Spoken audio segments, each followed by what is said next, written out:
नाथं सुरेशं विश्वाधारं गगनसदृशं मेघवर्णं स्वागं लक्ष्मीकान्तं कमलनयनं योगिभिर्धन्यगम्यं वन्दे विष्णुं भवहरं सर्वलोकैकनाथं जं ब्रह्मा वरुणेन्द्ररुद्रमूर्तः तुन्वन्ते देवै सवे ऋग्वेदे साङ्गपदक्रमकृतिरेगायन्तिं गं सामरः ध्यानं वर्तित तद्गतमनसा पश्यन्तिं गं योगिनो दस्यांतं न विदुषरतरुण देवाय तस्मै नमः।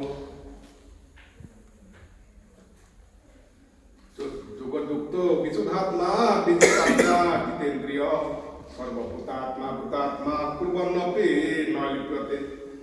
ଯାହାଙ୍କ ମନ ନିଜ ବଶରେ ଥାଏ ସେ ଯେ ଜିତେନ୍ଦ୍ରିୟ ଓ ଯାହାଙ୍କ ଅନ୍ତଃକରଣ ବିଶୁଦ୍ଧ ଏବଂ ସକଳ ପ୍ରାଣୀଙ୍କର ଆତ୍ମରୂପ ପରମାତ୍ମା ହିଁ ଯାହାଙ୍କର ଆତ୍ମା ସେହି କର୍ମଯୋଗୀ କର୍ମ କରୁଥିଲେ ମଧ୍ୟ କର୍ମରେ ଲିପ୍ତ ହୁଅନ୍ତି ନାହିଁ।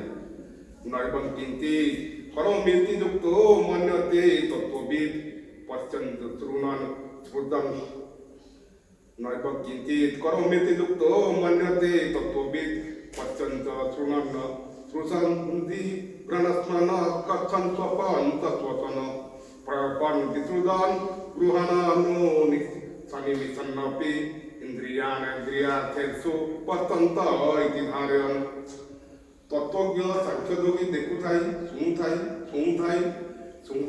खाऊथाई चालबुल करुथाई शोऊथाई श्वासक्रिया करुथाई कथा कहूथाई त्याग करुथाई ग्रहण करुथाई तथा आखि खोलुथाई बुझुथाई इत्यादि सबु करुथाई भी इंद्रिय मान ही निज निज अर्थरे प्रवर्तित हेउछन्ति जानि ମୁଁ କିଛି ବି କରୁନାହିଁ ବୋଲି ଭାବିବା ଉଚିତ।